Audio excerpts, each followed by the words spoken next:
설명하시죠. 네, 앞에 있겠습니다. 네. 오늘 이제 아침하고 또 저녁에 잠깐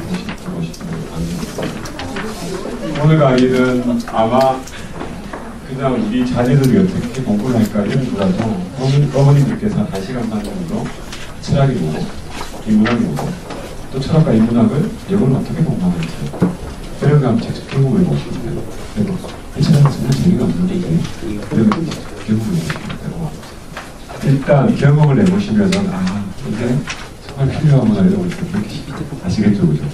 그러니까 오늘 1시간 반은 저하고 인문학을 취하고 철학이 취하고 오늘 혹시 여기서 인문학이나 철학 강의 한 번이라도 들어보시면 그러면 철학책 처음부터 끝까지 한 번 읽어보시면 철학책을 영어로 한번 표지라도 보시면 소개해봤어요. 그죠? 근데 중요한 것은 지금 박근혜 정부의 입시정책의 핵심이 인문학을 입시하는 게 절대 입시도 안 되고 성공도 안 되고 그 다음에 두 가지 인문학을 읽어야 되고 그 다음에 반드시 영어나 중학교 3학년 때까지 마스터해야 돼요. 그거 제가 중간중간에 가서 설명을 드렸는데 적어도 우리 자녀가 좀 이렇게 사회의 지식적 믿음을 얻고 해야 되기 때문에 인문학 10번 정도는 배우면 되죠. 사실입니다. 그런데 오늘 어머님들하고 저하고 1시간 반 정도 공부를 하는 게 플라톤의 국가는 거죠. 책이 이래도 이런 책은 대학생들이 공부 잘하는 대학생들이 3년 동안 읽으면 이해 안 돼요. 그런데 이런 책을 이렇게 또 영어를 가르쳐줘요. 이게 무슨 말인가 하면은 읽지 말는 거죠. 읽지 말는 거죠. 철학을 너무 어렵게 접근하는 제가 저번에 다시 말씀드렸는데 미국에서 가장 유명한 대학이 하버드라고 그러고 스탠포드, MIT거든요. 사실은 미국의 시카고 대학은 전 세계에서 노벨상을 72명이나 주는 학교죠. 그래서 1920년도에 제일 똥통 학교가 시카고 대학이죠. 근데 1920년도에 ፐ킨슨 총장이 들어와서 우리 학교를 졸업하는데 50번에 이상 인문학을 배우지 못하고 저는 못해요. 그리고 나서 바뀐 게 전 세계에서 노벨상을 많이 배출한 학교가 됐죠. 자, 어쨌든 인문학이 왜 중요하고 영어가 왜 중요한지는 구구절절하게 말씀 안 드려도 아시고 그들은 다 버리고 지금부터 저하고 플라톤의 국가론의 대한 철학 공부를 하기 시작. 준비되셨죠, 그죠? 자, 재밌습니다. 재미없으면 제가 책임질게요.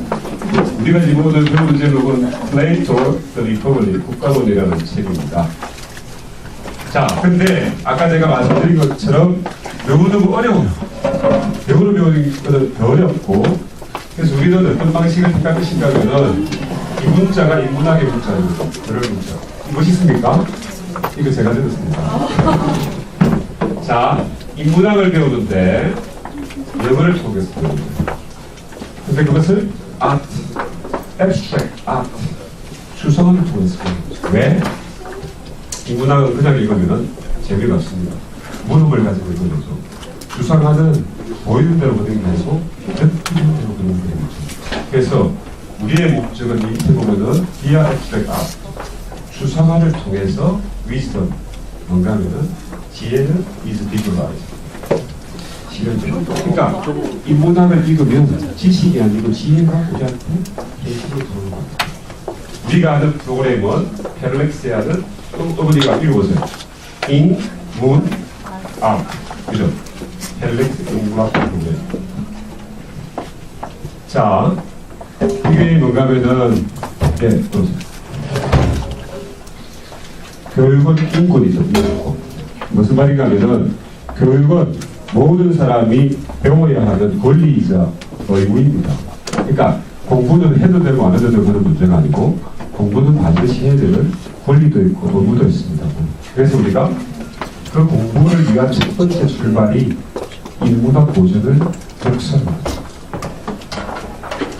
자, 이제 인문학 세계로 들어가는데 우리 인문학 영어로 따지면은 그 휴먼이 영어로 여기면 인간이죠, 그죠? 사람.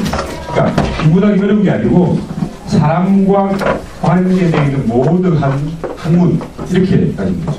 인, 사람 인자, 문, 걸을 문자 그죠? 사람과 관계되어 있는 걸 모든 것들을 인문학이라고 했죠. 자, 여기에 보면은 사자가 있을 때 어디 가정을 해보세요. 내가 들판을 가다가 사자를 만난 사람입니다. 그러면 사문하면서 사람이 이깁니까? 사자가 이깁니까? 누가 이깁니까? 철학은 답이 없으니까 그냥 막 이야기하시면 돼요. 누가 이깁니까? 사자 이기죠. 그죠? 근데 사람이 도구를 가지고 있으면 누가 이깁니까? 자, 도구는 왜 가지고 있습니까? 머리로 생각하기 때문에 도구를 가지고 있습니다. 그래서 우리가 인문학을 배우는 목적 자체는 사람을 이해하기 위해서 배우는 거죠. 우리 애들이 앞으로 커서 내가 대단히 뛰어난 경영자가 되고 싶다. 그러면 사람이 좋아하는 무엇을 만들어야 됩니까? 사람이 좋아하는 제품을 만들어야 되죠. 지금은 워낙 기술이 발전해가지고 how to make, 어떻게 만드는지를 다 알았다. 사람이 무엇을 좋아하는지 what to make, 무엇을 만들지를 무엇을 만들지 알기 위해서 반드시 사람을 이해해야 됩니다. 그래서 우리가 인문학을 자, 인문학을 한마디로 얘기하면 우리가 철학을 얘기한다면 필라소피가 무슨 뜻입니까? 어머니? 필로스가 영어로 따지면 너 살아가다. 무엇을? 소피아. 소피아 여자 이름이 아닙니다, 어머니. 소피아는 위즈덤 지혜죠. 그러니까 철학은 다른 게 없고 지혜를 사랑하는 학문. 지혜를 살아가기 위해서는 thinking, 그죠? 생각을 하는 거죠. 복잡한 게 없습니다, 어머니, 그죠? 철학을 어렵게 접근하면 안 됩니다. 자, 우리가 알고 있는 모든 명품에는 철학적인 가치가 들어가 있죠. 반드시 다 들어가 있습니다. 어머니가 정말 좋아하는 두 백이 와 있죠. 왼쪽 백은 아시죠? 뭐예요? 샤넬이죠. 오른쪽 백은 에르메스죠. 두 개 차이가 뭡니까? 아시는 분? 아, 오늘 정말 대답 잘하시는 분들은 제가 선물을 주려고 책을 가져왔어요. 보시는 책. 공짜로 공부하다는 책인데 그 책이 빌 게이츠가 극찬한 책입니다. 한번 읽어보세요. 자, 두 개 차이가 뭐예요? 자, 제가 설명드릴게요. 샤넬은 가브리엘 샤넬이라고 하는 여자가 프랑스에서 만드는 패션 브랜드입니다. 근데 가브리엘 샤넬이 이런 생각을 했습니다. 자기가 살던 1902년도에 프랑스 대혁명을 해가지고 전 세계 민주주의를 발휘했던 나라인데 남자들은 바지를 입고 여자들은 바지를 못 입고 다니니까 옷을 입을 때 코르셋이라고 있죠. 코르셋. 딱 좋아 입는 거예요. 그러니까 옷에서 억압을 주는 거예요. 옷에서 남녀를 구분하는 거예요. 그래서 가브리엘 샤넬이 이 말이 안 된다. 2500년 전에 플라톤이라는 철학자도 지혜가 있으면 통치자가 여자가 될 수도 있다고 했는데 왜 1900년도에 와가지고 여자들이 바지를 못 입고 하고 최초로 바지를 만든 사람이 누굽니까? 가브리엘 샤넬. 그래서 이 가브리엘 샤넬이 만들었던 샤넬이라는 것들은 남녀 평등 사상을 주장하는 패션입니다. 단순하게 패션이 좋아서 그런 게 아니죠. 그래서 보시면은 당당하게 자기를 드러내죠. 제 말 이해하시죠? 그런데 헤르메스는 원래 창업자가 말의 안장을 만들었던 사람이죠. 말의 안장이 뭡니까? 말이 얹어가지고 사람이 앉으면 편하게 앉는 거죠. 그러니까 말도 불편하면 안 되고 사람도 불편하면 안 되죠. 그게 헤르메스의 가치 철학이죠. 헤르메스는 그리스 신화에 나오는 전력의 신입니다. 신과 신 사이에 커뮤니케이션, 대화를 이어주는 사람이죠. 그러니까 자기를 드러내면 안 되죠. 그래서 헤르메스는 어디에도 브랜드를 설명하지 않습니다. 그리고 어머니, 헤르메스가 왜 비싼가 하면은 헤르메스는 가방을 만들 때 아그 가죽으로 만들죠. 아그 가죽에 키스가 나간 가죽은 절대 쓰지 않습니다. 왜? 키스가 나간 가죽을 쓰면 말이 됩니까? 불편합니다. 그것은 맞고 안 맞고의 문제가 아니고 철학의 문제입니다. 그래서 헤르메스가 보면은 로고가 말이죠. 마차. 이해되시죠? 우리가 왜 명품이 이태리 프랑스에 많은가 하면 거기가 철학의 본부장이었습니다. 우리가 알고 있는 위대한 기업들은 반드시 철학적인 가치 철학을 가지고 있습니다. 철학적인 가치 철학이 있어야 내 제품의 스토리텔링이 됩니다. 그러니까 우리 애가 성공고 가려고 하고 대입 제대로 가려고 하고 인생에 성공하려고 하면은 나만의 스토리텔링이 필요하죠. 반드시 필요합니다. 오늘. 자, 이 사람이 누굽니까? 스티브 잡스. 아시죠, 그죠? 스티브 잡스의 전공이 뭡니까? 아시는 분? 철학 중퇴. 그리고 스티브 잡스는 철학이 중요한 게 아니고 인문학 고전에 아주 심취했던 사람이죠. 인문학을 너무너무 구질질이 읽어서 그 사람은 이런 단어 하나 키워드를 잡아냅니다. 이게 뭐죠? 커뮤니케이션. 그러니까 내가 인문학을 읽다 보니까 역사는 커뮤니케이션을 잘하는 사람이 지배하는구나. 내가 커뮤니케이션을 하는 일에 평생을 종사해야 되지. 컴퓨터가 뭡니까? 오늘? 서로 간에 뭐죠? 커뮤니케이션을 수단이죠. 커뮤니케이션을 하려고 하면 기본적인 게 뭐예요? 단순히 쉽게 접근돼야 되죠. 그런 것들이 우리가 알고 있는 아이폰, 아이팟, 아이패드 다 들어가 있죠. 애플의 SI 가면 이런 말이 있습니다. 한번 읽어보세요. 애플은 자, 애플은 기술학교입니다. 애플은 인문사관학교고 애플에서 이런 말을 합니다. 인문학을 이해하지 못한 사람은 애플이 지금 될 수가 없다. 제 말 이해하시죠? 기술을 늘리는 거예요. 사람을 이해해서 어떠한 제품을 만들려고 하는 부분들이 애플의 자동차 스티브 잡스가 가지고 있습니다. 자, 제가 이게 시간만 있으면은 우리 애들한테 이야기하면 첫 번째 방법으로 넘어갑니다. 그냥. 어머니, 이거 한번 볼게요. 다들 쉽습니다. 그죠? When I find myself. 내가 내 스스로를 발견했죠. 그죠? 언제? In time solution. 고통의 순간이 되는 거예요. 근데 말을 메리 엄마가 나한테 와가지고 컴스톤이 다가와서 한마디의 지혜의 말을 던집니다. Speaking words of wisdom. 메리. 이게 뭐죠? 이게 비틀즈의 노래죠, 노래. 비틀즈. 자, 스티브 잡스가 제일 좋아했던 그룹 사운드가 비틀즈죠. 이게 왜 유명한가 하면은 레리피 순리대로 살았다, 순리대로. 이 비틀즈의 노래가 좋은 게 아니고 비틀즈가 담고 있는 레리피라고 하는 노래 자체가 철학적인 내용을 담고 있는 거예요. 한별 없어요.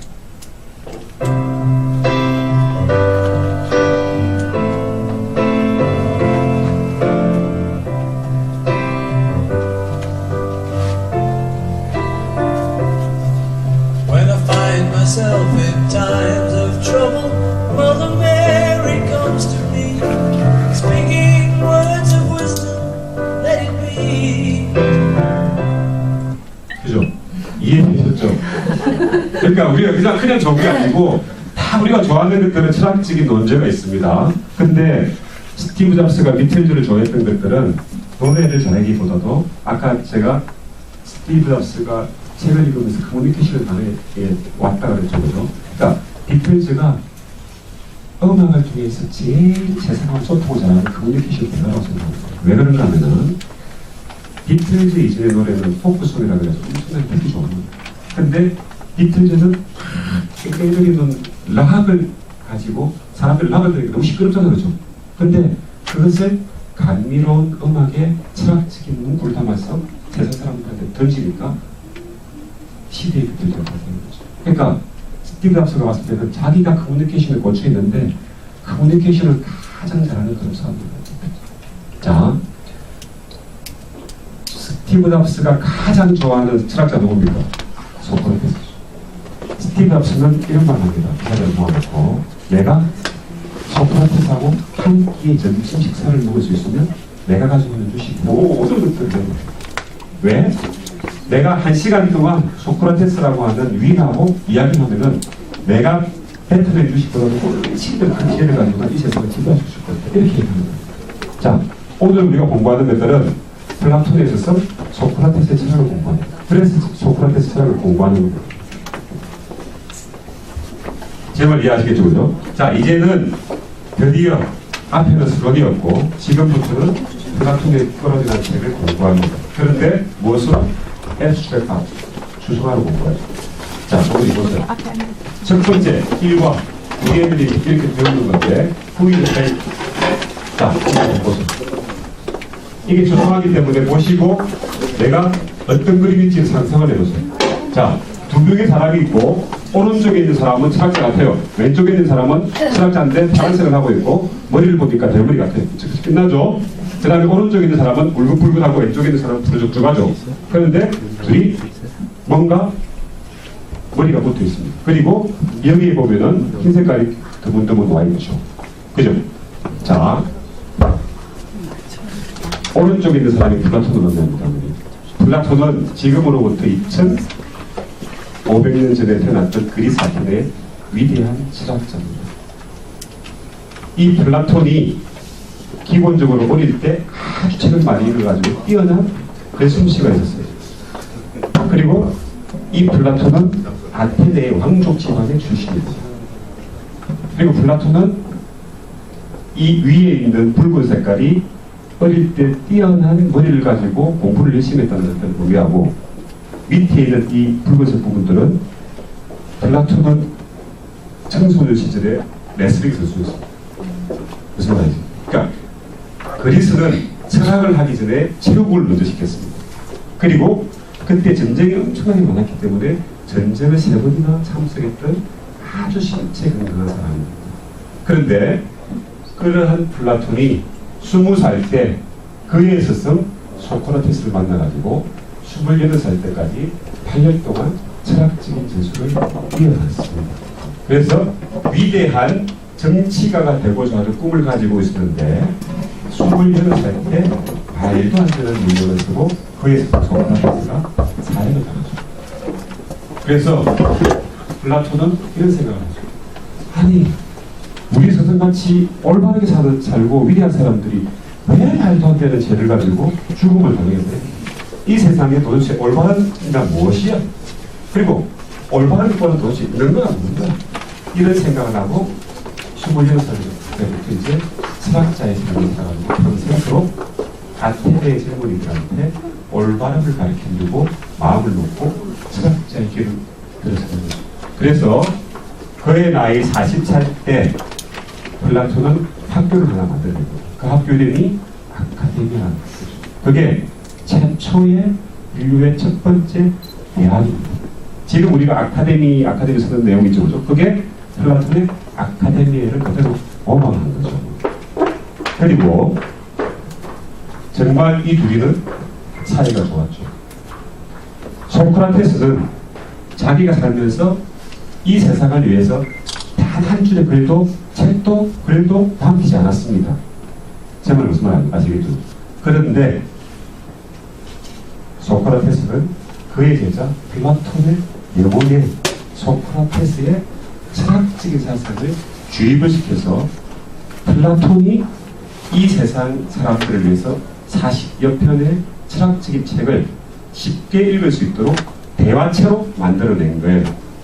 그래서 오늘날의 미국에서 모든 대학들, 유명한 대학들이 학생들을 가르칠 때 대화체로 가르치는 거죠. 그것들이 소크라테스가 플라톤을 가르쳤던 방법을 그대로 모방해 왔습니다. 그래서 이 그림을 보고 저는 애들한테 이런 설명을 하죠. 자, 플라톤은 소크라테스로 태어나서 소크라테스가 되었고 소크라테스로 죽었다. 그리고 소크라테스의 철학적인 사상이 2500년의 인류 기승사를 지배하는 대철학적인 사상을 플라톤을 통해서 남겼다라고 설명을 하죠. 그러면 여기에 있는 파란색이 소크라테스의 죽음을 의미합니다. 죽었기 때문에 플라톤이 화들짝 놀라서 철학적인 사상을 연구하는 거죠. 그러면 우리 애들은 이 파란색을 어떻게 확대해서 하는가 하면 이렇게 하는 거죠. 선생님, 소크라테스가 2500년 전에 냉동 보관이 돼가지고 2500년 지금까지 철학적인 사상이 죽지 않고 우리를 지배하고 있습니다. 말이 됩니까? 안 됩니까? 그죠? 그러니까 인문학은 이러한 무릎을 가지고 접근해요. 제 말 이해하시겠죠? 그죠? 자, 이것을 이제 우리가 애니메이션 한번 볼게요. Chapter 1. Who is Plato? 애들이 이렇게 공부합니다. 어머니. Jigsaw puzzle. 직소 퍼즐은 그림이 조금 맞추기 위해서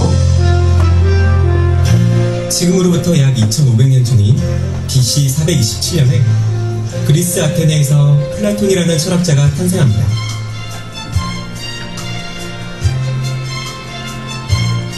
플라톤은 아테네 왕족의 혈통으로 태어나 어릴 때부터 문학 소년으로 불리웠으며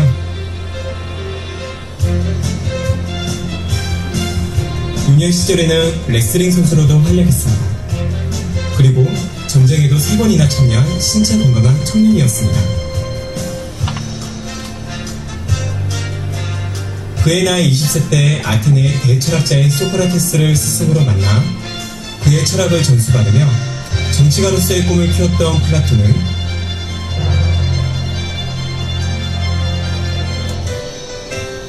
28세 때 스승 소크라테스의 억울한 죽음을 보면서 큰 충격에 휩싸여 정치가로서의 꿈을 버리게 됩니다.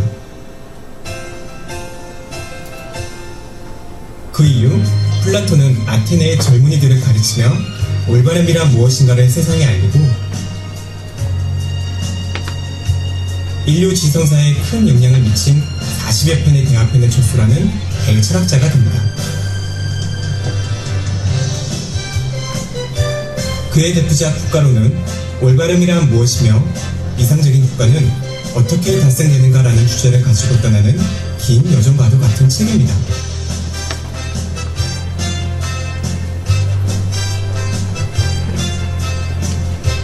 플라톤은 그의 스승 소크라테스를 통해 철학 사상을 전수받고 이를 계승 발전시킨 위대한 철학자로 우리에게 기억되고 있습니다.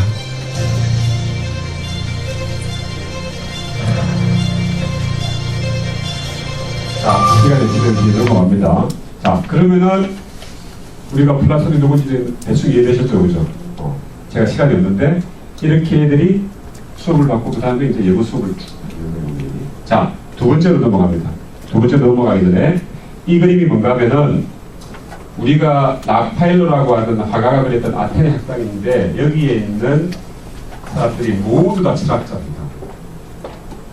여기 있는 사람이 누군가 하면은 플라톤이고 플라톤의 제자는 누굽니까? 아리스토텔레스입니다. 그 다음에 이 사람은 아리스토텔레스의 제자 알렉산더 대왕이죠. 아시죠? 알렉산더 대왕? 세계 최초로 세계를 지배했던 대왕이 알렉산더 대왕이죠. 그 옆에 있는 사람이 누군가 하면 소크라테스죠. 시기적으로 소크라테스는 알렉산더 대왕을 만난 적이 없죠. 그러나 소크라테스는 플라톤한테 철학적인 사상을 전수했고 여기서 아리스토텔레스 전수했고 여기서 일로 갔죠. 결국은 이 두 사람이 만나는 거죠. 그것을 표시하는 거고 여기서 열심히 공부하는 사람은 누굽니까? 여기는 피타고라스. 제가 애들한테 질문합니다. 피타고라스가 수학자입니까? 철학자입니까? 어머니, 수학자입니까? 철학자입니까? 수학자입니까? 철학자입니까? 자, 철학에서 제일 중요한 과목 중에 하나가 수학이죠. 왜 그런가 하면은 우리가 수학을 배우는 이유는 논리력과 추론을 위해서 배우는 거죠. 그러니까 철학이라고 하는 논제는 절대적으로 그냥 들어오는 게 없습니다. 모든 부분들을 이해시키기 위해 가지고 3단 높은 논리적으로 들어오는 거죠. 논리적으로. 그래서 철학을 하기 위해서는 수학적인 논리가 필요하고 철학이 잘 되면 수학은 저절로 되는 거죠. 그래서 애들 수학학원 그닥 선생학습 막 시키는 학원 보내면 논리력이 생깁니까? 안 생깁니까? 안 생기죠. 그래서 인문학 하나가 모든 과목들을 아우르는 학문의 기본이라고 하는 거죠. 자, 지금 펠렉스가 하는 부분들이 이 펠렉스가 뭔가 하면은 소크라테스가 플라톤을 가리키고 플라톤이 철학을 공부했던 방법을 의미합니다. 그 위에 있는 이 육각형이 뭔가 하면은 하나를 배우면은 6가지 각도에서 사고를 하는 거예요. 그러면 이것은 지혜가 되는 것이 아니고 지식이 되는 것이 아니고 지혜로 바뀌는 거죠. 여기에 있는 이 표현이 여기서 그대로 형상을 가져온 거죠. 자, 우리 모든 펠렉스의 교재들은 그냥 가르치는 게 아니고 플라톤과 소크라테스가 대화법으로 주고받습니다. 이해하시겠죠, 그죠? 근데 이 플라톤이 머리가 왜 쭈삣쭈삣 서 있습니까? 무술 발랐는데? 그리고 소크라테스는 왜 이렇게 끄고 남겨갔습니까? 그래서 소크라테스는 모르겠다 이거 모르겠다. 네가 잘못해가지고 스스로 툭툭 던지는 거예요. 그래서 그의 제자 플라톤의 머리가 지금 쭈삣쭈삣 서 있는 거예요. 자, 두 번째로 들어가면은 플라톤의 철학적인 사상을 한마디로 표현하면은 이거죠. 이거 영어를 보세요. 아이디어죠, 아이디어. 아이디어가 뭐죠? 머릿속에 뭔가 막연하게 떠오르는 거죠. 자, 플라톤의 철학적인 사상은 이것을 그리스로 읽으면 그대로 읽으면 됩니다. 우리 이데아. 그러니까 플라톤의 철학적인 사상은 이데아 사상이라고 보죠. 그러면 여기에 있는 추상을 보시면은 두 명의 사람이 있는데 한 사람은 세상을 눈으로만 바라보고 한 사람은 지혜로 바라보죠. 플라톤은 그의 책 국가론에서 이 세상에 존재하는 모든 것들은 두 가지로 나뉘는데 하나는 눈으로만 바라볼 수 있는 영역, 나머지 하나는 지혜로만 바라볼 수 있는 영역, 두 가지로 딱 나눈다고 했어요. 그러면 눈으로 바라봐야 됩니까? 지혜로 바라봐야 됩니까? 지혜로 바라봐야 됩니다. 오늘 시간이 없는데 깊게 들어가면 너무너무 재미있는 내용들이 많죠. 그래서 그게 센스보다는 지각할 수 있는 레벨이 뭔가 하면은 지식적인 영역을 말하는 거예요. 우리. 그리고 메타피지컬 레벨, 형이상학적인. 그러니까 형이상학을 우리 애들이 어려워하는데 어려워할 거 없고 아이디어가 머릿속에 막연하게 뭔가 떠오르죠. 그죠? 떠오르는 것들이 다른 말로 얘기하면 상해상, 형상. 그것을 조금 철학적으로 표현하면은 형이상학 이렇게 하는 거예요. 왜냐하면 구체적으로 잡히는 게 없고 막연하게 떠오르는 거죠. 그죠? 그게 플라톤의 국가론에서 플라톤 철학의 이데아 사상의 핵심입니다. 이해되시죠? 그죠? 자, 그러면은 이 플라톤의 국가론이라고 하는 책 자체가 가지고 있는 시대적인 배경을 세 번째로 설명을 드리는데 여기 보면은 뭔가가 있는데 사람 같은 사람이 하나 있고 뒤에 누군가가 있죠. 이게 뭘 것 같습니까? 그럼 우리 애들이 상상을 하는 거죠. 하나는 앞에 나와 있는 사람은 소크라테스죠. 올바름을 주장하는 소크라테스를 의미하고 뒤에 있는 사람은 솔리스, 영혼이 없는 현실적인 이익만을 추구하는 개변론을 일삼는 소피스트를 의미하죠. 뒤에 그래서 이 플라톤의 국가론의 책이 써진 배경은 당시 아테네가 70년 동안에 엄청나게 많은 전쟁이 있어가지고 세상이 혼란스러웠죠. 그래서 올바름이라 찾아볼 수가 없었던 거예요. 그 혼란스러운 상황에서 솔리스, 영혼이 없는 개변론을 일컫는 소피스트들이 워낙 활기를 쳐서 세상을 어지럽히니까 위대한 스승 소크라테스가 젊은이들한테 아테네 거리에서 나가서 올바름이란 무엇인가 설교를 하다가 어떻게 됐습니까? 제명을 젊은이들을 타락시킨다라고 하는 문명을 가지고 죽게 되는 거예요. 그 시대적인 배경을 가지고 있습니다. 그래서 우리가 지금 공부하는 지역이 여기죠. 여기가 그리스입니다. 우리. 그리스에서 더 넘어가면 여기가 뭡니까? 이탈리아반도. 그죠? 여기가 뭔가 하면은 페르시아. 페르시아가 지금 어딘가 하면은 터키죠. 그죠? 이해되셨죠? 그래서 우리 자녀들이 고등학교 넘어가면은 플라톤의 국가론을 통해 가지고 이 기중의 역사에 대해서 쫙 배우게 되는 거예요.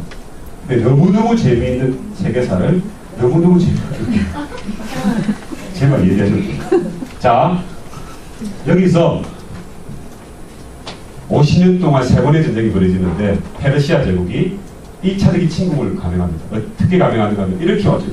이렇게 공격이 들어옵니다. 여기서 맞붙은 거예요. 지역이 어딥니까? 어디? 마라톤. 여기서 그리스 연합군하고 붙어가지고 누가 이겼습니까? 아테네 그리스 연합군이 이겼겠죠.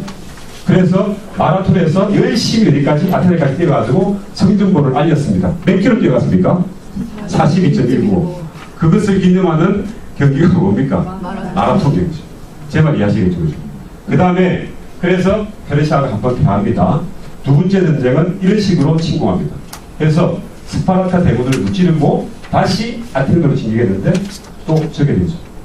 마지막으로 한 번 들어가서 그 전쟁이 50년 동안 벌어지고 그게 우리 자녀들의 고등학교 세계사에서 구구절절하게 문제로 나타납니다. 문제로 들어오니까 재미없는데 이렇게 배우면 너무너무 재밌어요. 그 전쟁이 끝나고 나서 다시 그리스 내부에서 아테네 연합군하고 스파르타 연합군하고 다시 붙습니다.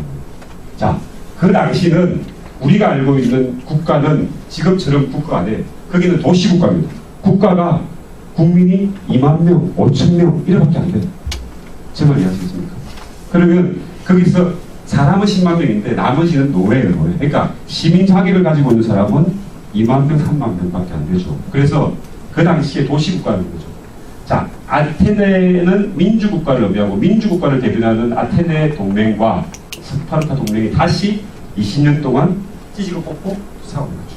그게 펠로폰네소스 전쟁입니다. 그런 것들이 세계사로 들어오죠. 그러면 이 그림을 보고 오른쪽에 있는 여기가 어디를 말하겠습니까? 페르시아를 말하겠죠. 몇 번 전쟁을 갔습니까? 3번을 갔죠. 그리고 한 방에 무찔린 거죠. 그죠? 누가? 그리스의 낙군이. 다시 전쟁이 들어오는데 하나는 오른쪽에 있는 사람이 아테네 데로스. 아테네가 뭘 하고 있습니까? 무장을 안 하고 있죠? 민주주의 국가라고 합니다.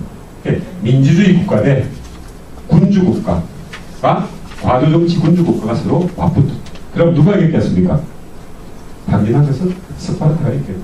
그래서 그리스의 전체적인 문화가 무너지기 시작합니다. 그것을 그 과정에서 70년 동안의 그 전쟁에서 혼란한 틈을 타고 국가론이 나오게 되는 거죠. 이해되셨죠? 자, 이 영화 보세요.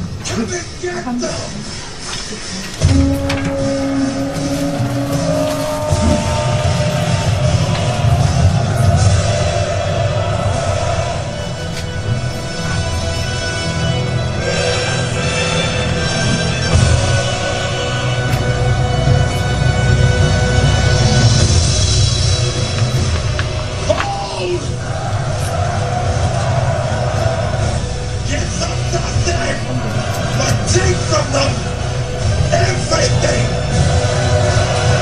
Slay!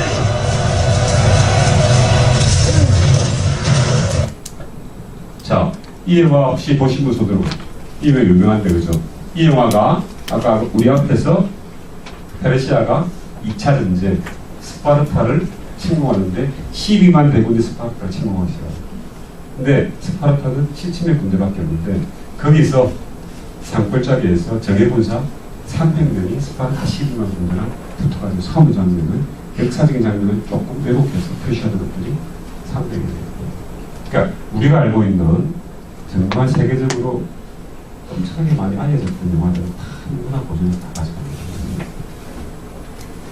자, 이제 그러한 70년 동의 전쟁을 통해 가지고 세상이 혼란스럽겠죠.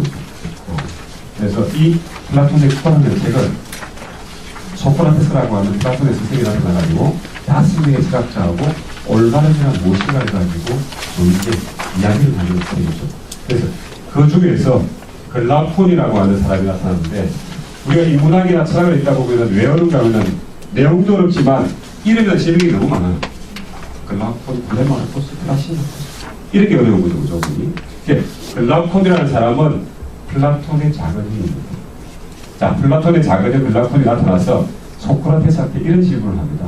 아니, 올바르게 살아야 되는 건 아는데 올바르게 살면은 내가 남들한테 뒤집니다. 올바르지 않고 타락하게 사는 것들이 훨씬 세상에 도움이 됩니다. 라고 하면서 기게스의 반지라고 하는 전설 이야기를 보여줍니다. 그래서 우리 이거 한번 보세요. 이게 뭘 것 같습니까? 반지가 저 반지, 그죠?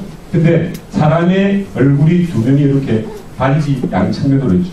여기는 인자한 사람, 그래서 착한 사람의 얼굴을 표시하고 여기는 뭔가 욕심이 가득한 사람을 표시합니다. 자, 그러면서 글라우프는 기게스의 전설을 이야기하기 시작합니다. 기게스라고 하는 사람은 양치기 소녀인데 지금으로부터 3000년 전에 비디아국에서 살았던 양치기 소년이죠. 근데 이 양치기 소년이 엄청나게 착한 사람이죠. 어느 날 양을 치기 위해 가지고 산에 올라가는데 천둥번개를 만듭니다. 천둥번개를 만들어서 기절을 하는데 기절하고 탁 뛰어보니까 땅이 쫙 갈라지는 거예요. 그 속으로 슉 내려가 보니까 거기에 천둥말이 큰 천둥말이 나타나는 거예요. 거기에 보니까 배에 문이 하나 있는 거예요. 문을 싹 열어보니까 시체가 시체를 훑어보니까 다 아무것도 없는데 다 손에 반지가 하나 있는 거예요. 그러니까 다른 거 가지고 올 거 없고 반지를 슉 가져와서 탁 낍니다. 그리고 아무 생각 없이 양치기를 하죠. 자, 이때까지 양치기는 착한 양치기죠. 그죠? 근데 어느 날 양을 치면서 심심하잖아요. 그죠? 반지를 오른쪽으로 슉 돌려가는데 갑자기 자기 모습이 슉 웃어진 거예요. 깜짝 놀라가지고 왼쪽으로 슉 돌려보니까 자기 모습이 나타나는 거예요. 드디어 기게스는 알아챈 거죠. 자기가 가지고 있는 게 뭡니까? 절대 반지. 자, 절대 반지라고 하는 것을 아는 순간 내가 욕심이 들어오기 시작합니다. 양치기 소년인데 잘 먹고 잘 사는 욕심이 아니고 말도 안 되는 욕심이 들어오죠. 어떤 욕심? DIY하게 될 거야. 말이 됩니까? 말이 안 되죠? 근데 말이 되게 하는 게 뭡니까? 절대 반지 때문에. 그래서 내가 밤에 투명인간이 돼가지고 DIY하게 왕비의 침실로 쳐들어갑니다. 왕비를 겁탈을 하고 왕비를 하고 내통을 해가지고 니디야 왕을 살해하고 니디야 왕의 황제가 되죠. 그게 기게스의 반지입니다. 그죠? 그러면 제가 여기서 우리 중학생 친구들한테 이야기 질문을 드립니다. 자, 내가 지금까지 열심히 공부했는데 전교 맨날 2등만 하고 1등 한 번도 못 해본 거예요. 그런데 어느 날 시험을 치는데 또 문제가 한 문제가 안 보이는 거예요. 그래서 옆으로 오른쪽 돌리면은 정답을 맞춰가지고 나는 세계 최초로 1등 할 수 있는 거예요. 족보에 남는 1등. 자, 컨닝을 하겠나 안 하겠나 손을 들게 하면은 70%가 컨닝을 하겠다고 손을 들죠. 그리고 30%는 그래도 안 하겠다. 그죠? 그리고 다시 질문을 들어가서 자, 그러면은 여러분들이 기계서의 반지 같은 절대 반지를 가지고 있는데 컨닝을 하면 아무도 몰라, 아무도. 그냥 보면 너 1등이야, 1등.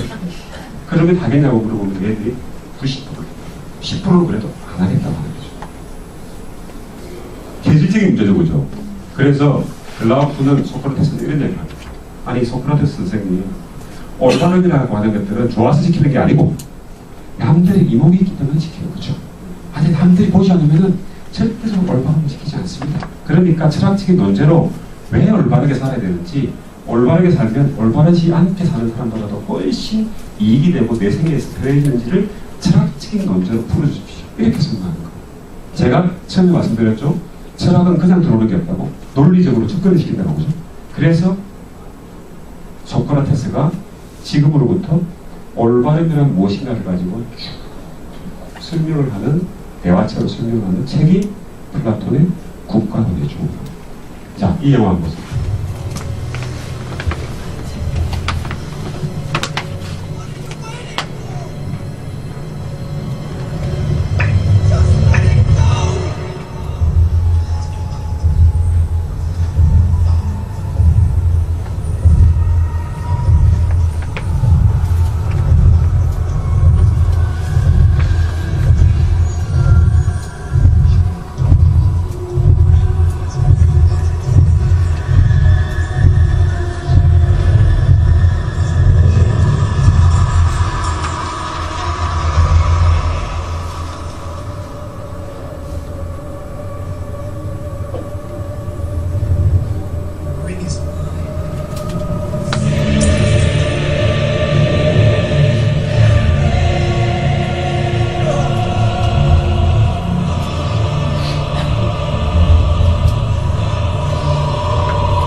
자, 이 영화 우리 학생들이 다 보고 여러분들 많이 보셨죠, 그죠? 이 영화 어디서 가져왔습니까? 기계세반에서. 이 영화가 1953년도 영국 작가 톨킨이라는 작가가 기계세 반지를 가지고 각색해서 만들었는데 전 세계적으로 가장 책이 많이 팔렸고 영화가 가장 성공한 책이에요. 그러니까 우리가 알고 있는 정말 세상 사람들이 많이 알고 대박났던 모든 부분들은 어디서 가져옵니까? 그죠? 인문학에서. 그러니까 인문학을 모르고 세상을 지배할 수도 없고 세상을 이해할 수도 없고 성공할 수도 없어요. 자, 이제 그래서 소크라테스라고 하는 철학자가 앉아있는 철학자들한테 올바름이란 무엇인가를 이제 이야기를 하기 시작하는데, 자, 사람이 모여 살면 효과가 좋죠. 그러니까 개인의 올바름을 설명하기 전에 올바른 국가를 설명하면 거기에 속해 있는 개인의 올바름이 훨씬 이해하기 쉬우니까 내가 먼저 올바른 국가부터 너희들한테 설명을 해주겠다라고 설명을 하기 시작합니다. 그래서 이게 우리 친구들이 텔렉스 오면은 플라톤의 국가론 챕터 5 5과에서 배우는 거죠. 한번 이제 우리 애들하고 같이 이렇게 공부하는 자 볼게요, 어머니. 자, 이 그림 한번 보세요. 국가론에 그 리퍼블릭에 대한 진행 기호인데 뭔가 바다가 있죠, 그죠? 그리고 신전 같은 게 하나 떠 있다 말이죠. 바다 속에 기둥이 되게 있죠. 자, 이 바다는 아테네 아테네의 그 친정치 환경을 의미합니다. 아테네의 그 친정치 환경에서 이상적인 국가를 건설하기 위해서 그 이상적인 국가는 플라톤이라는 철학자가 꿈꿔왔던 이상적인 국가가 건설되기 위해서 세 가지의 든든한 기준이 필요한데 하나는 금색깔을 하고 있는 위즈덤, 지혜의 기둥이고 나머지 하나는 은색깔을 하고 있는 용기의 기둥이고 마지막 하나는 절제, 구리의 색깔을 하고 있는 절제 기둥이라고 플라톤은 이야기를 했습니다. 다시 이상적인 국가는 세 가지 계급으로 나눠져 있는데 하나는 나라를 지배하는 통치자 계급이 있습니다. 그러면 그 나라를 지배하는 통치자 계급은 어떤 덕목이 필요합니까? 지혜의 덕목이 필요합니다. 그죠? 지혜의 덕목이 필요하죠. 그 지혜는 사리 판단을 할 수 있는 분별력이고 그것은 지식으로부터 옵니다. 지혜는 지식이 지혜로 변하는 것이 바로 지혜로 돌아가는 것은 없죠. 그래서 공부라는 과정이 반드시 필요하죠. 그럼 지혜는 누가 필요합니까? 통치자가 필요하죠. 그 다음에 이 그림은 옥실리언이라는 게 조력자, 전사계급을 말합니다. 나라가 위급할 때 전쟁을 해야 되는 전사계급이 필요하죠. 그 전사계급이 칼로 표시를 하고 그 사람은 용기가 필요하죠. 용기는 그냥 만들어지는 게 아니고 올바른 교육을 통해서 만들어지고 용기의 데피니션은 어떤 고통과 쾌락과 욕망, 공포가 닥쳐도 생각이 흔들리지 않는 것들을 의미합니다. 그 다음에 국가의 절대 다수를 차지하는 사람이 생산자 계급입니다. 생산자가 국민이죠. 국민은 욕망이 많기 때문에 뭐가 필요가 하면은 절제, 마듈레이션이 필요해요.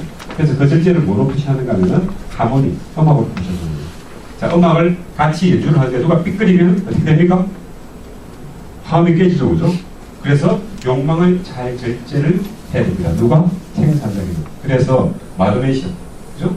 조화는 무엇을 만들게 하면은 하모니를 만들게 하는 거죠. 자, 다시 이야기하면은 플라톤이 이야기하기를 곤란한 정치 환경에서 이상적인 국가를 만들기 위해서 세 가지 기둥이 필요한데 하나는 지혜의 기둥, 하나는 용기의 기둥, 하나는 절제의 기둥. 자, 철학에서 3이라는 숫자가 대단히 중요합니다. 3은 완수를 완수. 모든 것들은 플라톤이 이야기할 때 3을 이야기하죠. 지혜, 용기, 절제. 그 다음에 올바른 국가에서 세 가지 계층이 뭐가 있습니까? 통치자 계급, 전사 계급, 생산자 계급. 이렇게 설명하는 거죠. 그렇죠? 자, 이 그림을 우리 친구들이 조각조각 나눠서 보겠습니다. 이게 거친 바다죠, 그죠? 거친 바다는 와일드시가 뭐죠? 거친 바다는 심볼라이징, 상징하죠. 무엇을? chaotic at things. 우리 친구들이 chaotic이라고 하는 단어를, 혼란스러운 단어를 몰라요. 그러나 벌써 이 그림을 통해서, 우리 설명을 통해서 대충 설명이 이야기 들어가죠, 그죠? 어려운 단어지만 쉽게 들어옵니다, 어머니. 아, 거친 바다는 혼란한 아테네 정치 환경을 의미하는구나. 이번 그림은 The Just State, 이상적인 국가를 건설하기 위해서. 그 이상적인 국가가 뭐? 플라톤이 꿈꿔왔던 이상적인 국가가 건설되기 위해서 세 가지 기둥이 필요하다고 해. 3 study plus. 그 기둥은 근데 든든해야 돼. 근데 스포팅 무엇을 지지하고 있습니까? The Just State를 지지하고 있습니다. 애들이 영어가 어렵지 않습니다. 그래서 The Gold Pillars, 금 색깔을 한 기둥은 무엇을 상징합니까? Wisdom. 그죠?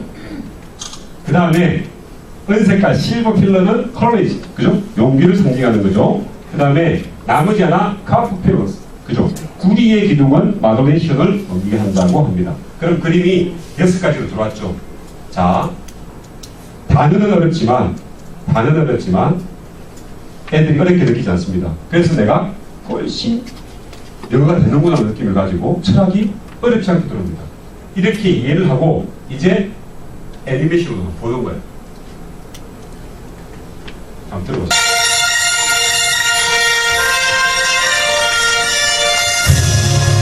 그림을 보고 대충 이해를 하고 이제 들어갑니다, 어머니.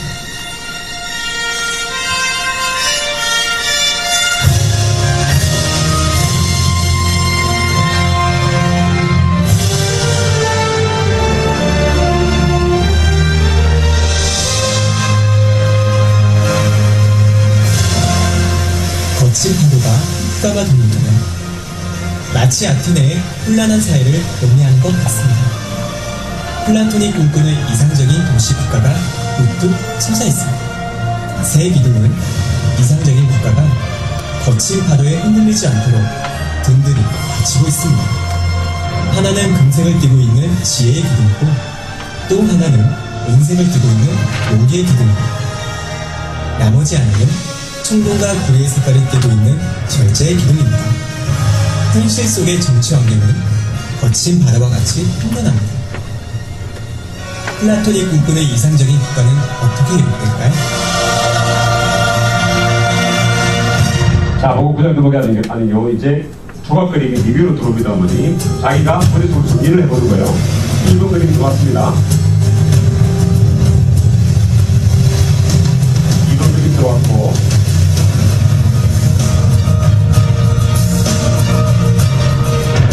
4번 그림 들어오죠. 지혜, 용기, 글씨의 그림이 들어옵니다. 계속해서 방송하는데 내용은 깊습니다. 표정 방송하는 게 아니고.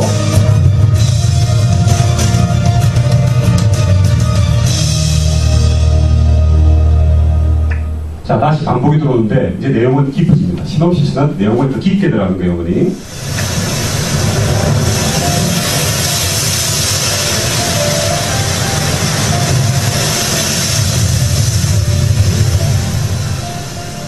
이상적인 국가를 이룩하기 위해서 세 가지 덕목이 필요한데, 금의 모습으로 태어나는 통치자에게 필요한 지혜의 덕목,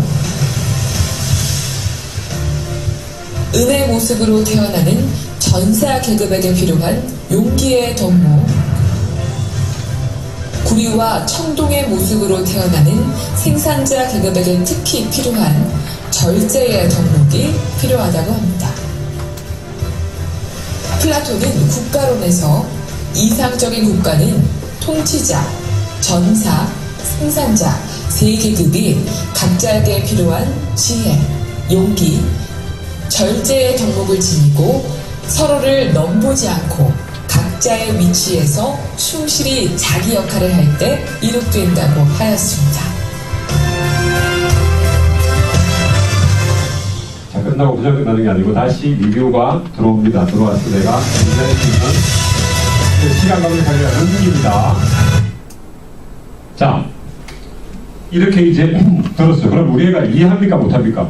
이해 못하면 안 되죠. 이해합니다. 재밌어 합니다. 그리고 영어를 잘하기 이전에 국어를 잘해야 돼요. 논술을 잘해야 되는데 여기서 끝나는 게 아니고 이제 게임으로 듭니다. 게임인데 흔한 게임이 아니고 순수 맞출 게임이죠. 샘플로 가져왔습니다. 우리 지금 여기에 있는 것들이 각각의 조각 그림을 설명하고 있는데 이 문장들이 그냥 정리되어 있는 문장이 아니고 어순이 막 이렇게 흐트러 있어가지고 쉽지 않습니다. 첫 번째 문장이 몇 번일까요? 3번이죠. 3번. 그죠? 아테네 혼란한 정치 환경을 의미하고 두 번째 그림은 이상적인 국가가 들어와야 되는데 그죠? 몇 번? 5번이죠. 이상적인 국가 들어왔죠? 세 가지 기둥이 필요하다고 했습니다. 어디? 1번. 그 다음에 첫 번째 기둥은 뭐예요? 6번. 지혜의 기둥이죠. 그 다음에 두 번째 기둥은 절제의 기둥이죠. 세 번째 기둥은 그죠? 용기의 기둥이고 절제의 기둥이죠. 할 때마다 헷갈리는 거 아닌데. 자, 그래서 손으로 드래그를 이렇게 해보죠.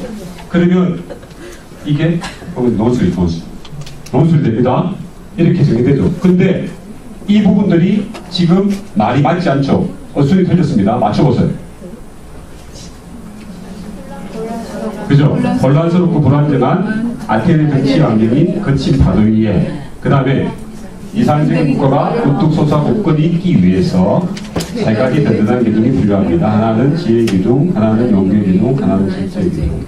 자, 제가 샘플로 가지고 와서 그렇지 이게 문장이 세 개면 쉽지 않습니다. 그죠? 자, 아인슈타인은 이런 말을 했어요.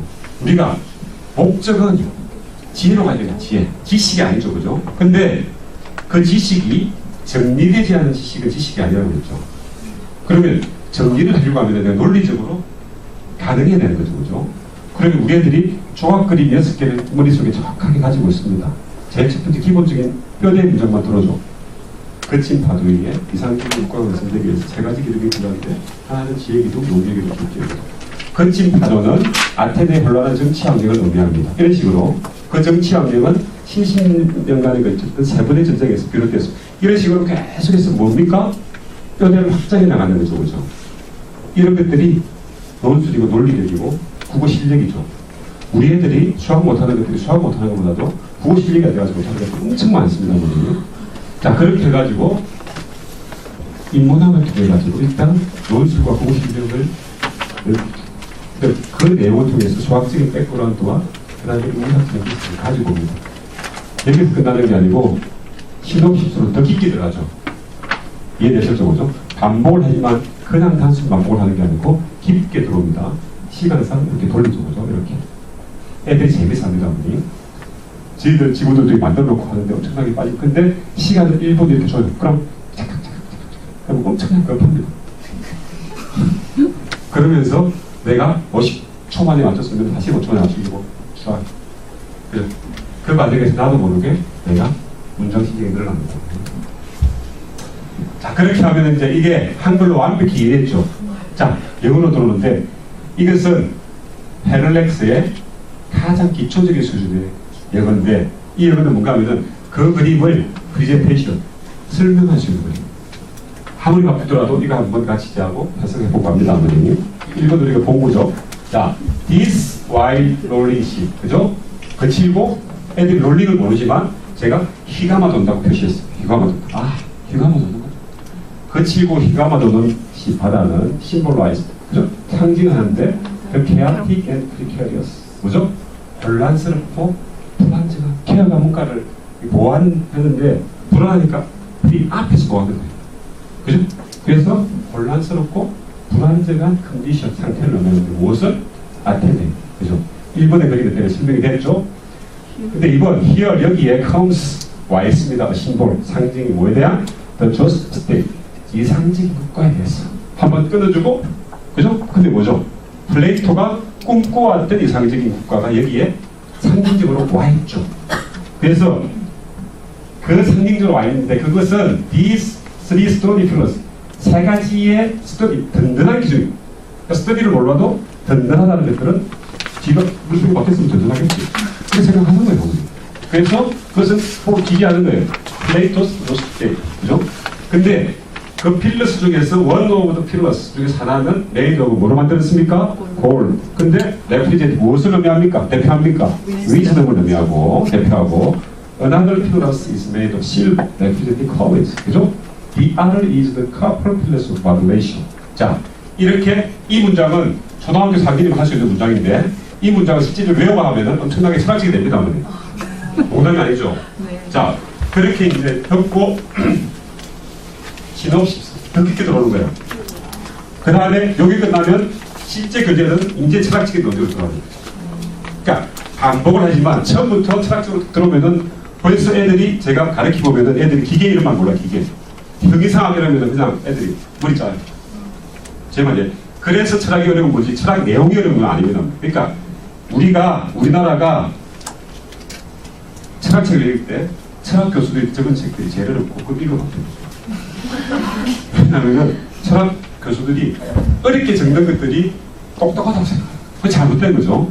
그래서 이제 이거 넘어갑니다. 알아도 되겠죠? 자, 영어가 들리는지 한번 들어보세요.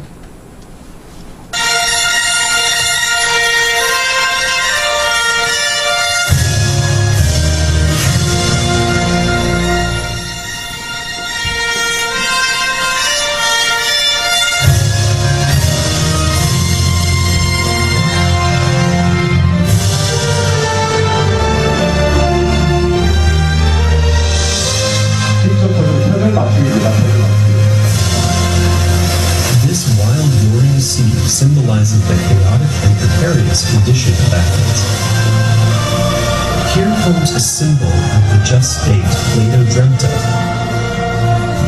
These three sturdy pillars support Plato's just state. One of the pillars is made of gold, representing wisdom. Another pillar is made of silver, representing courage. The other is the copper pillar of moderation.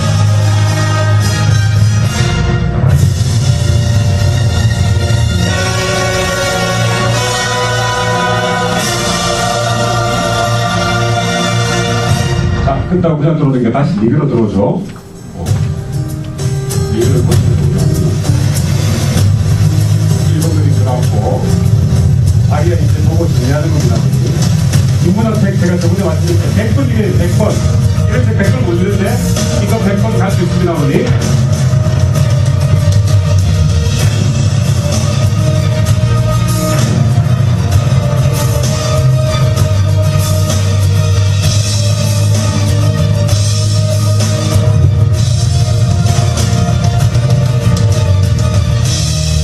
자, 끝나면 이거는 침없이 깊게 들어옵니다. In reality, it has never been easy to rule a country in an excellent manner. Then how could the realization of Plato's just state be accomplished? 이거 제가 시간상 읽겠습니다. Plato's 자, 이제 이렇게 하면은 이게 철학의 3이 중요하기 때문에 저희들이 3을 안 됩니다. 그러니까 플래시 에너지를 만들어도 3분 49초에 끊지 4분으로 안 끊습니다. 근데 모든 방법은 3번으로 갑니다. 아니, 이렇게 제가 그랬죠, 그죠? 같이 기르셔야 됩니다. 자, 그래서 이제 이 문장을 다시 영어 문장으로 이렇게 들어오겠습니다. 그러면은 제가 이제 애들한테 보면은 선생님 이게 영어가 이렇게 돼요, 이렇게 뭔가 이게 찌릿찌릿해야 되는 것이 제가 그죠? 이렇게 했어요. 자, 그러면 이제 얘들이 플렉스에서 와서 어떻게 하는가 하면은 제 인터넷 강의를 듣습니다. 한과를 가지고 한글로 쭉 설명을 그럼 재밌습니다. 왜냐하면은 인문학이 전부 다 그리스 로마 시간으로 너무 재밌어요. 애들이 지겨우지 않습니다. 제가 애들 다 강의하잖아요, 그죠? 그 다음에 이제 내가 들고 다니면서 짜투리 시간에 이렇게 보는 거죠. 보고 내가 게임 맞추기 하는 방에서 보냈어. 그래서 이렇게 맞추기를 해보죠. 자, 그렇게 하면은 얘들이 일단 수업 들어오기 전에 그 내용을 알고 들어옵니까? 모르고 들어옵니까? 알고 들어오죠? 그러면 이제 수업 시간에 토론을 할 수 있죠. 토론을 하면은 이게 수업 시간에 하는 교재죠. 그러면은 이게 이제 책을 두 권을 가지고 다니는데 하나는 우리가 아까 배웠던 부분이 오가입니다. 오가. 오가를 가지고 이게 그림책이면 아트북을 가지고 하고 그 다음에 이 그림을 가지고 이해를 하고 여기는 이제 진짜 철학적인 논제의 문장이에요. 이 책은 제일 위에 애들, 그러니까 특목고 가거나 고등학생 중에서도 공부를 좀 잘하거나 성인 중에서도 철학적으로 디베이트 한번 해보고 싶은 사람들이 들어오는 겁니다. 이게 단순하게 애들용 교재 가지고 전부 다 들어와 있습니다. 그리고 그 다음에 이 교재를 가지고 이게 이제 테스트북인데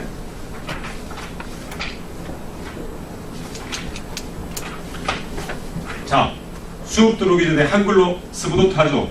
그죠? 수업 끝나고 복습 몇 번 들어왔습니까? 3번. 3번이 철학적으로 완수입니다. 어머니. 그 다음에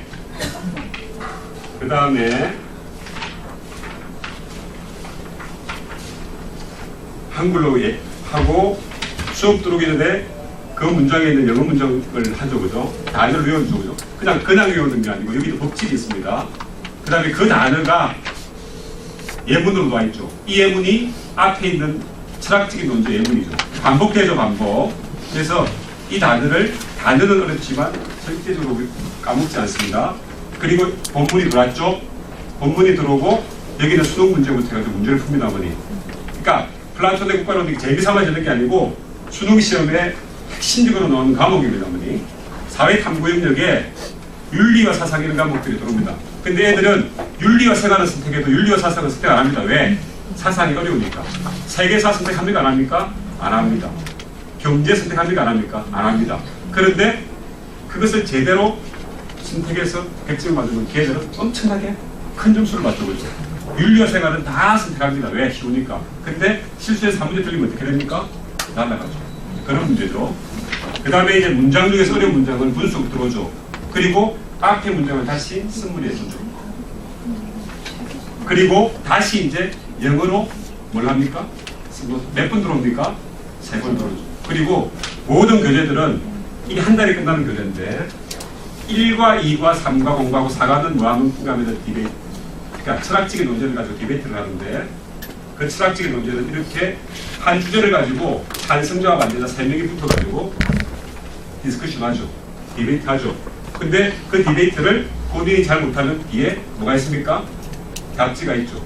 그리고 이런 부분들이 전부 다 인터넷으로 강의를 들을 수 있죠. 그럼 학원에서 와가지고 내가 이제 내용을 어느 정도 알았기 때문에 한 10분 동안 디베이트 할 수 있는 거예요. 선생님하고 이 문장을 가지고 이제 수업을 끝냈죠. 그럼 다시 집에 가서 영어 인강을 보고 디베이트 인강을 보는 거예요. 그리고 다니면서 뭘 봅니까? 그러시는 거죠.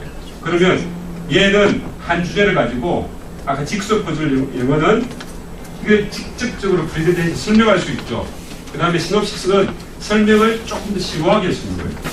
그 다음에 영어로 들어오는 책에서 들어오는 부분들은 뭡니까? 이제 철학적인 문제로. 그래서 5개월 과정으로 플라톤의 효과론이 떨어지죠. 자, 지금 거의 연락이 안 되고 다 나가야 됩니다. 아무리 바빠도 1시간 반 동안 돼. 자, 그래서 플라톤의 이제 국가론이 올바른 국가를 이해하셨죠? 이제는 올바른 개인으로 넘어갑니다. 우리. 근데 올바른 개인은 이 그림으로 표시해요. 이 그림이 뭔가 하면은 마차죠, 마차.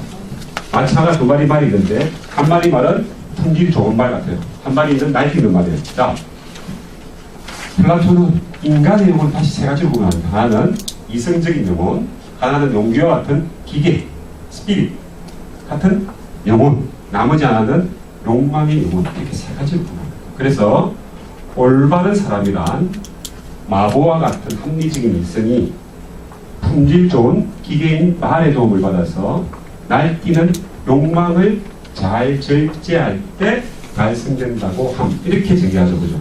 그러니까 올바름이라는 게 거짓말하면 안 됩니다. 뭐 누구 때리면 안 된다. 이런 문제가 아니고 그것은 행동 규범이고 가치 규범을 들어옵니다. 그러면 이 기준으로 봐가지고 제가 다음에 아침에 늦잠 자고 싶은 분은 무슨 욕망이 나를 지배합니까? 그죠? 잠자고 싶은 불필요한 욕망이 나를 그러면 올바른 사람입니까? 아닙니까? 아니죠. 그렇게 들어오는 거예요. 애들이 이해합니다. 그리고 다시 욕망을 세 가지로 구분하는데 하나는 필요한 욕망, 하나는 불필요한 욕망, 하나는 불법적인 욕망. 그죠? 모든 걸 세 가지로 들어오죠. 자, 그렇게 들어옵니다. 이거를 애니메이션 한번 볼까요?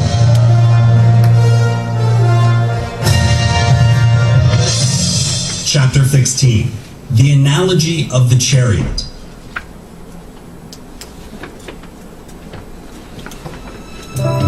Jigsaw Puzzle. 플라톤에 의하면 사람의 영혼은 이성, 기계, 욕망 세 가지로 구분될 수 있으며 욕망은 다시 필요한 욕망, 불필요한 욕망, 불법적인 욕망으로 나뉘어질 수 있다고 합니다.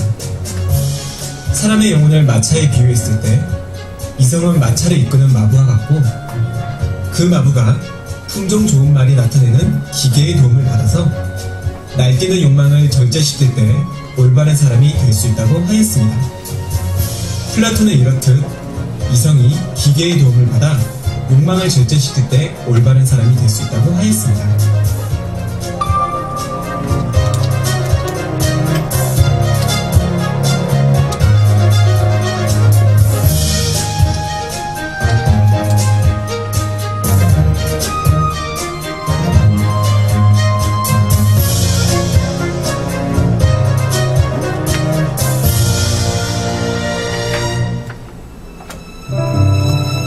Synopsis. 사람의 영혼은 지혜에 해당하는 자, 여기 시간에서 넘기겠습니다. 용기에 해당하는 자, 이제 이런 식으로 계속해서 반복을 들어오는데 내용을 깊게 들어오죠. 자, 그러면 이제 우리는 올바른 국가, 올바른 개인 설명이 됐죠.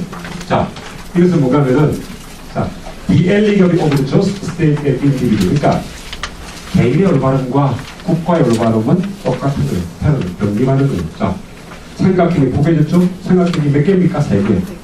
3은 완벽한 수. 자, 국가의 위즈덤 올바름은 개인의 위즈, 이성하고 똑같고, 커리지는 스피릿, 용기하고 똑같고, 그 다음에 에피탈, 욕망은 마그네시오, 절제가 필요하다고 하죠. 그래서 올바른 사람, 지혜를 가지고 있는 사람이 되기 위해서는 플라톤은 교육이 엄청나게 중요하다고 생각합니다. 여기 보시면은 여기 있는 사람이 지혜를 가지고 있는 철학자가 되기 위해서 이까지 올라가야 되는 거죠. 이까지 올라가는데 5단계의 교육을 거칩니다. 그래서 플라톤의 국가론은 교육학책이라고 하죠. 교육학책. 그냥 철학책이 아닙니다. 그리고 플라톤의 국가론이 우리를 얼마나 싫어하고 있는가 하면은 이 아식스가 어머님 봤어요? 아식스가 아시죠? 아식스? 아식스가 여기에 앞글자였던 거예요.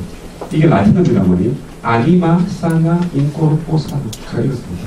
무슨 말인가? 아니마는 소울, 영혼 말입니다. 사냐는 사운드, 건전한 영혼은 인코르포 피지컬. 어디서? 육체, 건전한 육체로. 그러니까 플라톤이 이야기하기를 공부 이전에 건전한 체육이 엄청나게 중요하고 그 다음에 음악이 엄청나게 중요해요. 그래서 미국에 있는 보딩스쿨 모두 다 체육과 한 가지 악기를 가르치는 이유가 여기서 비롯됐죠. 그리고 그 부분들을 딴 부분들이 아직 쓰죠. 자, 플라톤의 이야기는 The purpose of education, 그죠? 교육의 목적은 is not 아니죠. To plant, 심는 것은 무엇을? Simple knowledge. 단순한 지식을 심는 것이 아니고 to make, 만드는 거죠. The soul, 우리의 영혼을 갈망하다 배고파도록 보여내서 서술입니다. 그러니까 우리의 교육이 잘못되어 있고 어머님 교육도 일치하는 게 잘못. 그러니까 지식을 내는 것들을 보기 없습니다. 그 친구가 지식을 내가지고 좋은 대학을 하고 좋은 직장을 가져가도록 그 직장에서 성공할 수 없습니다. 성공할 수 없습니다.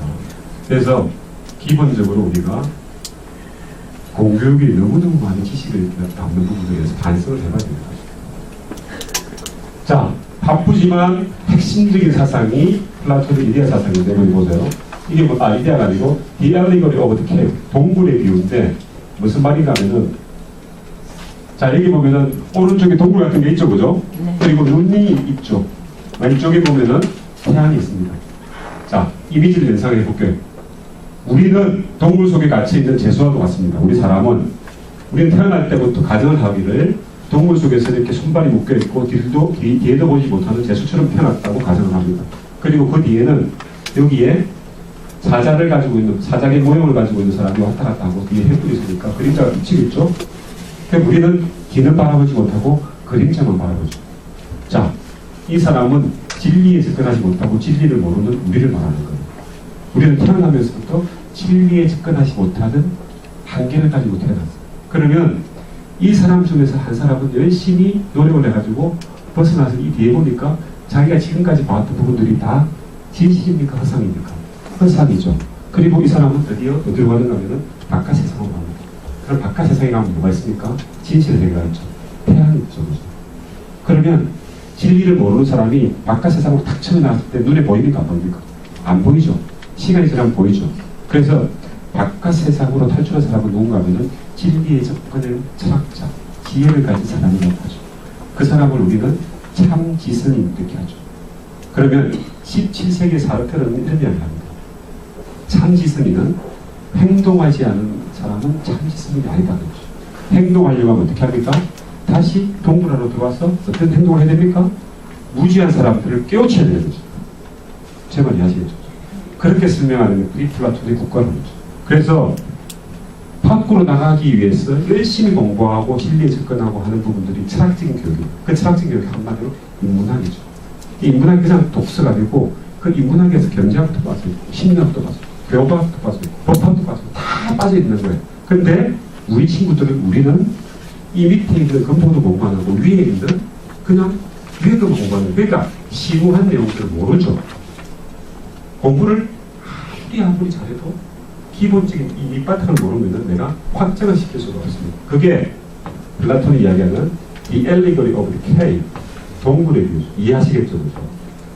이 내용이 사실은 엄청 어렵습니다. 어려운데, 자, 그 다음에 이제 본격적으로 우리가 올바른 사람만 얘기했는데 타락하기 시작합니다. 타락. 그러면 타락의 과정이 점점 깊어지는데 생각을 해보세요. 이성이 지배를 해야 되는데 걔로 타락하면은 이 욱하는 용기가 지배하는 사람이 타락하기 시작해요. 그 다음에 욕망이 지배. 그 욕망 중에서도 불필요한 욕망이 지배하는 사람. 그 다음에 불법적인 욕망이 지배하는 사람들이 계속 타락의 진도가 깊어지죠. 그렇죠?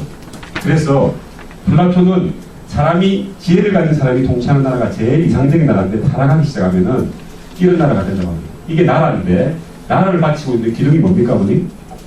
방패, 그죠? 창, 칼. 그러니까 여기에 있는 통치자는 이성이 지배하는 게 아니고 용기, 그 다음에 권력, 욕망, 승리, 명예, 이게 통치를 장악하는 거예요. 그래서 그 통치를 명예 정치. 정치가 뭔가 하면 정치 체계. 정치는 누가 합니까? 큰 공동을 하는 거죠. 공동으로 SDI 세우는 거예요. 컨스티튜션. 타임 컨스티튜션. 그러니까 명예 정치. 근데 우리 애들이 고등학교 가면 이제 이런 정치 체계를 배우는데 명예 정치랑 헷갈려 하는 거예요. 뭐 어떻게 따라해? 그죠? 그러면 여기는 승리를 좋아하기 때문에 뭘 하겠습니까? 전쟁을 하죠. 전쟁을 하려고 하면 뭐가 필요합니까? 돈이 필요하죠. 돈은 어디서 봅니까? 국민한테 보죠. 그죠?